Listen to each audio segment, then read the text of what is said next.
بالخصوص میرا پیغام نوجوانوں کے نام ہے. میں معاشرے میں نوجوانوں سے مخاطب رہتا ہوں. خدا کے لیے اس دور میں اعلیٰ تعلیم کے ساتھ ساتھ اپنے مذہبی روایات کو برقرار رکھتے ہوئے ان حجروں سے اپنا رشتہ لازماً جوڑیں انہی جوانی میں. کیوں شاعر نے کیا خوب فرمایا تھا، در جوانی شیوہ گردن، در جوانی توبہ گردن شیوہ پیغمبری. جوانی میں اگر کوئی ایک نوجوان اگر توبہ کرتا ہے تو یہ پیغمبروں کا شیوہ ہے. وقت پیری گرگ ظالم میں شوق پرہیزگار.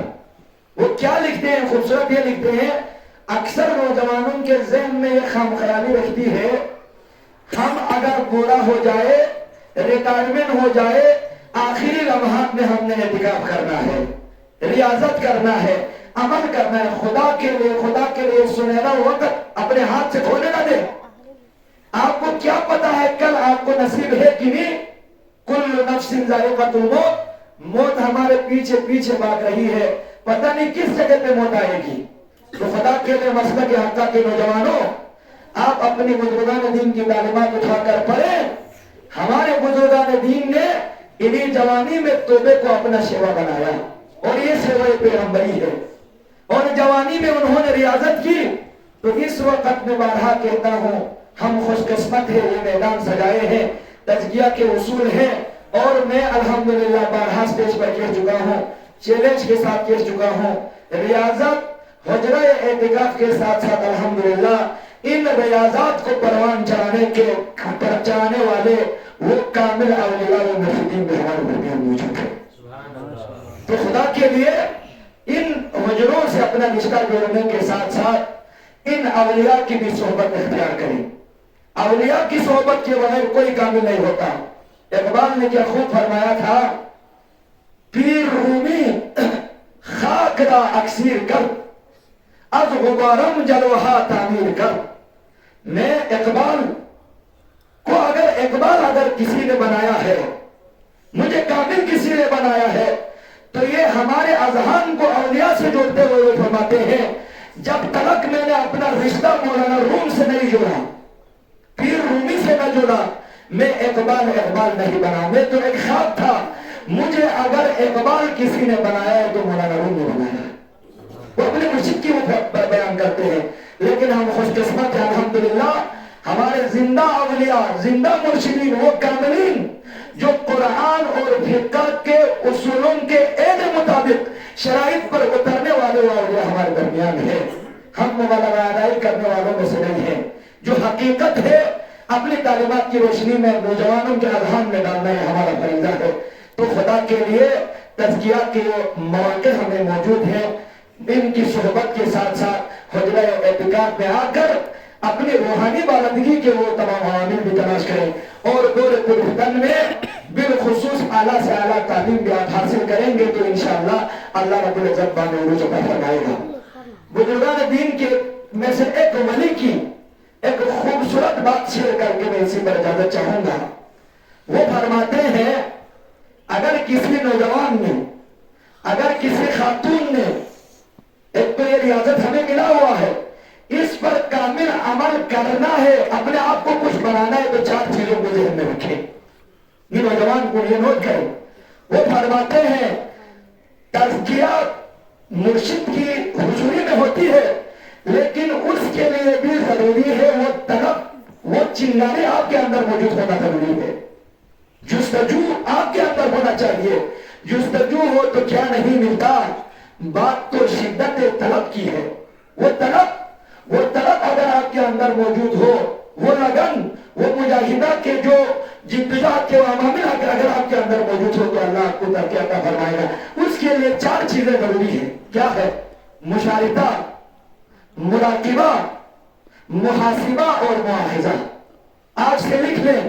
مشارطہ یہ ہے ایک عجیب دور، ہم دوسروں کے اوپر انگلی اٹھانے کے لیے تیار ہوتے ہیں، خوشگویاں وہ یہ کرتے ہیں، وہ بھلان کرتے ہیں.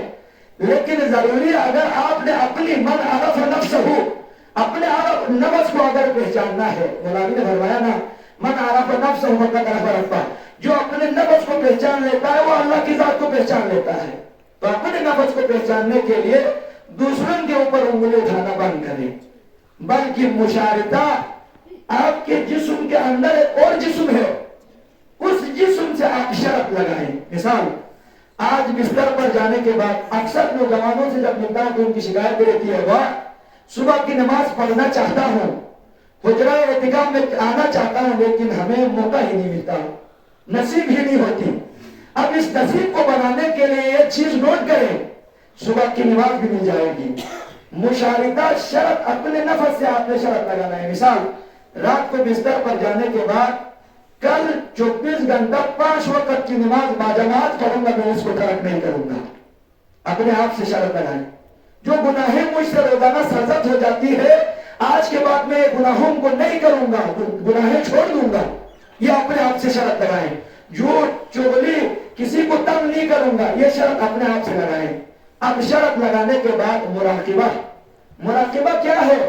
اگلے دن اسی ٹائم پہ بستر پر جا کر پچھلے دن کو صبح سے لے کر رات تک کو آپ ایک بار معائنہ کریں. اس معائنے کا نام مراقبہ ہے. آپ کو پتا چل جائے گا کس جگہ پہ آپ نے فائل کیا. اس کے بعد وہ کہتے ہیں محاسبہ. اب پتا چلا کل نفس کے ساتھ شرط لگایا تھا نماز ترک نہیں کروں گا، ذکر کو نہیں چھوڑوں گا، مرشد کی صحبت اختیار کروں گا، لیکن اس شرط کو لگانے کے بعد آپ نے حساب کتاب کرنا ہے، کتنا میں شرط پر اترا، کتنا میں شرط پر نہیں اترا. آخری چیز محاسبہ کے بعد مؤاخذہ.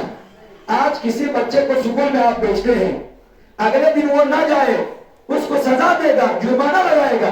اس جرمانہ اور سزا کے ڈر سے خوف سے کیا کرتے ہیں، اگلے دن سے وہ پابند سکول جانا شروع کرے گا. اسی طرح آپ کی تزکیہ کے لیے ضروری ہے آپ نے اپنے اس نفس کو سزا دینا ہے.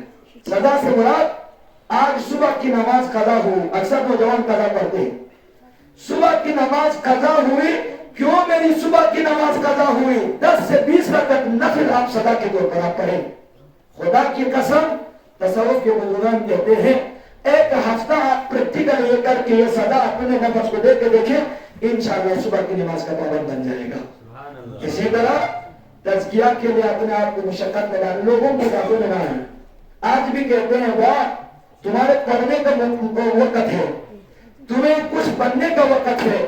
ان تصویر کرنے والوں، ان ریاضت اعتکاف والوں کے چکروں میں نہ پڑے. 2 تعلیم ایجوکیشن کا، یہ 24 گھنٹہ میں سے میں قسم کھا کے کہتا ہوں 4 گھنٹہ صحیح لگ کے پڑھنے والا اللہ کی قسم آپ کے خواہشات کے مطابق جس پوسٹ پر آپ جانا چاہیں آپ جانے میں کامیاب ہوگا. 24 گھنٹہ آپ کے ہاتھ میں ہے، باقی آپ نے خود فیصلہ، وقت کو آپ نے خود تقسیم کرنا ہے.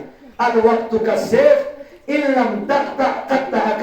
وقت تلوار کی دھار کی طرح ہے، اگر آپ وقت کو نہیں کاٹو گے تو یہ وقت آپ کو کاٹ کے پاس پاس کرے گا. تو لوگوں کی باتوں میں نہ آئے. ایک بہترین طریقت کا سلسلہ ہمیں ملا ہے.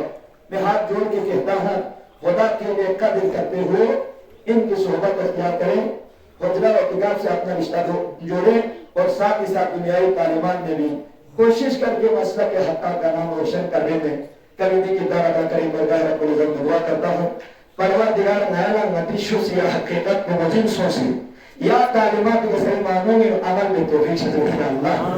جس طرح مولانا روم لا شمس تبریزی صحبت تھوک سے مطمئن رومی دے اعلیٰ مرتبی کا مطلب نائلہ نتی مرشد قدر بے نتی اولیاء قدر بے یونی سام نظام تلمسوں سے یونی نکھیزنے میں چنگاتی زندگی کا بھی توفیق سے دیکھنا اللہ. اور منو ان عمل میں چنگائی رکھ دنیا کے خرگت بھی توفیق سے